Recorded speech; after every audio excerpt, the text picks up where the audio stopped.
Selamat pagi saudara, Anda menyaksikan Kompas Bisnis bersama saya Glenis Oktania. Permasalahan polusi plastik dan juga sampah laut membutuhkan tindak lanjut dari pemerintah dan masyarakat. Lalu solusi terbaik apa yang harus dilakukan agar dapat menekan laju penyebarannya? Berikut liputan selengkapnya untuk Anda.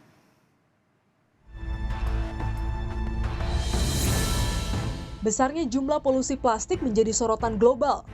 Berdasarkan data Kementerian Lingkungan Hidup dan Kehutanan (KLHK), total sampah nasional sebesar 68,5 juta ton, di mana 11,6 juta ton diantaranya merupakan sampah plastik pada tahun 2022. Tim Nasional Pengendalian Sampah Laut mengestimasi sekitar 615.000 ton sampah terbuang ke lautan Indonesia hingga Laut Dunia pada 2018. Pemerintah menargetkan untuk mengurangi sampah plastik sebesar 70% hingga 2025 melalui Peraturan Presiden atau Perpres nomor 83 tahun 2018 mengenai penanganan sampah laut. Dengan strategi Gerakan Nasional Peningkatan Kesadaran para Pemangku Kepentingan, pengelolaan sampah yang bersumber dari darat, penanggulangan sampah mencakup mekanisme pendanaan, penguatan kelembagaan pengawasan, dan penegakan hukum, penelitian, dan pengembangan. Tahun 2021 sudah kita hitung metodologinya ada dari LIPI ya, dan sekarang BRIN ya. Nah, kita telah turun menjadi 28,5% sampai tahun 2021. Nah, di dalam tim tersebut ada 5 strateginya, yaitu Gerakan Nasional Peningkatan Kesadaran para Pemangku Kepentingan. Kemudian kedua, pengelolaan sampah bersumber dari darat. Memang kalau kita bicara sampah laut, 80% itu adalah sampah darat. Regulasi tersebut mengacu pada penanganan sampah plastik atau sampah yang mengandung senyawa polimer berasal dari daratan, badan air, dan pesisir yang mengalir ke laut dan menjadi sampah laut. Menurut Sistem Informasi Pengelolaan Sampah Nasional Kementerian Lingkungan Hidup dan Kehutanan, mayoritas sampah Indonesia berupa sisa makanan sebesar 41,55%, sampah plastik sebesar 18,55%, sisanya adalah kayu ranting, kertas karton, logam, kain, kaca, karet kulit, dan sampah jenis lainnya. Tanpa penanganan yang tepat, sampah laut akan berdampak pada hewan laut. Peneliti BRIN mengungkapkan bahwa kemungkinan di masa mendatang sejumlah anggota vertebrata polikromatik akan berkurang. Bahkan cemaran mikroplastik di laut dan sungai jika termakan manusia bisa mengancam kesehatan. Kedepannya kan sudah diestimasi bahwa tahun 2050 ada prediksi jumlah ikan akan kalah daripada jumlah plastik 3:1 gitu. Kalau itu terjadi betul-betul tanpa kita berbuat apapun, sumber pangan kita akan berkurang, terutama sumber pangan yang di laut, dan itu tentu saja sangat membahayakan. Paling terpengaruhi bukan ke arah sumber ya, karena kan memang ketika mikroplastik atau plastik ini sudah terbuang ke lingkungan, dia akan secara langsung ataupun tidak langsung terbawa oleh arus, terbawa oleh angin yang akhirnya berputar. Terkait hal ini, pihak Dirjen Pengelolaan Ruang Laut Kementerian Kelautan dan Perikanan menjelaskan keterbatasan dana menjadi batu sandungan untuk menangani masalah laut yang lebih lanjut. Kita mengharapkan dengan APBN yang kita ada sekarang ini kan sangat terbatas ya. Sehingga kenapa tadi saya sampaikan ini strateginya antara lain kita menggunakan pola pentahelix tadi itu. Di situ ada swasta juga. Mungkin dari CSR dia bisa membantu bagaimana caranya dia untuk membantu bagaimana sampah-sampah plastik itu tidak sampai ke laut. Kemudian LSM. Ini juga LSM jangan kita cuma lihat LSM yang dalam negeri ya. LSM dari luar negeri pun banyak yang betul-betul aware terhadap sampah plastik di laut ini. Senada dengan ini, Diverse Clean Action atau DCA, LSM yang fokus pada sampah laut memaparkan mahalnya biaya pengangkutan sampah di pesisir menjadi tantangan penanganan sampah laut.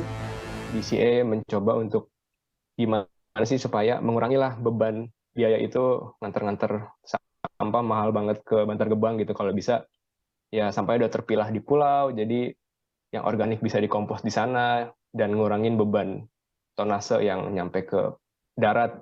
Menjaga lingkungan dari kontaminasi sampah merupakan tanggung jawab moral bagi setiap orang.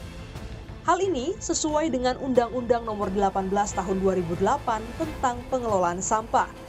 Pemerintah pusat maupun daerah wajib memfasilitasi dan membangun kesadaran masyarakat. Pengamat sosial UI menilai perlu dibangun kesadaran yang tinggi pada masyarakat agar polusi plastik dapat ditanggulangi tanpa menunggu peran aktif dari pemerintah. Jadi memang butuh waktu bagi sebuah komunitas, bagi sebuah masyarakat, apalagi bangsa, untuk bisa menerapkan aksi-aksi kedisiplinan yang prosesnya harus dimulai dari struktur dari sistem. Baru kemudian akan terbentuklah kultur, gitu ya. Nah, struktur atau sistem itu berarti ada aturan main, bahwa misalnya orang denda kalau kemudian membuang sampah sembarangan apapun itu. Indonesia negara maritim, lautnya kaya melimpah ruah. Plastik sesaki laut, hamparan laut pun berubah. Pahit nanti jala tak lagi menjaring ikan kala kapal singgah. Jangan saling tunjuk apalagi menunggu hingga parah. Semua harus berjuang ketimbang kena getah. Mari bersama lebih peduli daripada menanggung ulah. Klinis Oktania, Kompas TV, Jakarta. Upaya kebijakan mengurangi pemakaian plastik sudah dilakukan, tapi belum efektif menekan pengelolaan sampah plastik. Saudara, Indonesia kini menjadi negara kedua terbesar di dunia dalam penyumbang plastik di laut. Setiap tahunnya ada timbunan sampah sebesar 69 juta ton dengan kontribusi tertinggi kedua adalah sampah plastik. Saudara, data juga menunjukkan setiap tahun sejak 1995 tren sampah plastik ini selalu meningkat yang disebabkan karena pertumbuhan masyarakat di Indonesia dan semakin tingginya aktivitas sehingga mencari yang simple untuk makan.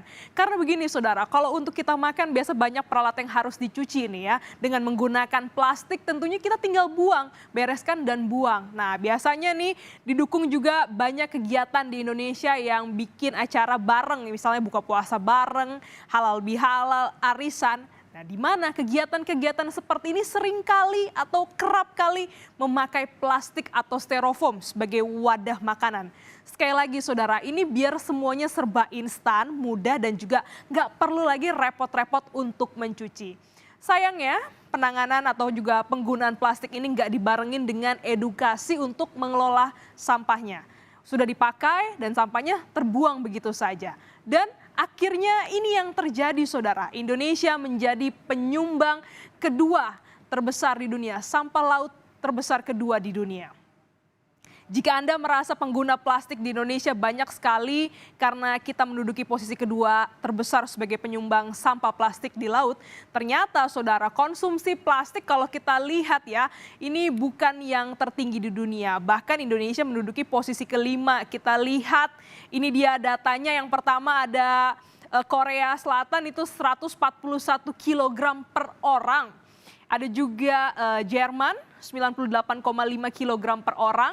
Jepang sebanyak 69,2 kilo per orang, Vietnam 41 kilo per orang, dan juga Indonesia ini peringkat 5, 19,9 kilogram per orang per tahunnya. Nah ini nih yang harus dicontoh dan juga dipelajari dari Korea Selatan, Jerman dan juga Jepang. Negara ini tetap menggunakan plastik, bahkan konsumsinya tetap tinggi. Tapi kalau kita lihat ya bagaimana angkanya ya saudara ya, mereka ini tetap dibarengi dengan tanggung jawab untuk mengelola dan juga mendaur ulang plastik-plastik yang sudah mereka gunakan. Sehingga dengan pengelolaan atau daur ulang sampah plastik ini tidak memenuhi laut dan juga mengganggu ekosistem kelautan. Ya meskipun ada juga beberapa masalah yang dihadapi, negara-negara ini tetap adalah soal penggunaan plastik yang tinggi. Menurut laporan dari Program Lingkungan Perserikatan Bangsa-Bangsa UNEP pada 2021, lebih dari 400 juta metrik ton plastik diproduksi setiap tahun di seluruh dunia. Dan sebagian diantaranya dirancang untuk digunakan sekali pakai, saudara. Coba Anda bayangkan, mungkin ini yang biasa kita gunakan adalah barang-barang sekali pakai. Dari jumlah tersebut diperkirakan hanya 12% plastik yang diproduksi dapat dimusnahkan dengan cara dibakar dan hanya sekitar 9% yang dapat didaur ulang. Di awal paparan kami sudah menyebutkan ada angka 69 juta ton dengan sampah plastik sebagai penyumbang terbesar kedua dengan kontribusi 18,12%. Sementara sampah pertama kita lihat ini dia komposisi sampah di Indonesia paling banyak yang pertama adalah sisa makanan. 41,53%. Nah, ayo nih, siapa yang di rumahnya sering makan yang nggak habis, akhirnya sampahnya dibuang, dan ini ternyata kontribusi terbesar kita adalah sisa makanan. Kedua, plastik 18,12%, kayu ranting 13,3%, kertas atau karton 11,15%. Nah, kalau untuk dibuang atau untuk di-recycle kan memang saat ini jumlahnya masih terbatas ya saudara. Nggak semua rumah tangga, nggak semua orang juga punya keinginan ataupun juga kesadaran untuk bisa mendaur ulang sampahnya. Nah, sehingga jumlahnya mencapai hampir 25 ton sampah makanan per tahun. Jadi sebenarnya tanggung jawab siapa saudara? Sebagai bagian dari peradaban modern tentu manusia tak bisa lepas dari kegunaan plastik ini. Maka jadi PR nih buat pemerintah dan juga masyarakat untuk bersama-sama lebih bertanggung jawab atas penggunaan plastik yang telah digunakan. Pemerintah sebenarnya sudah membuat beberapa kebijakan untuk mengurangi sampah plastik.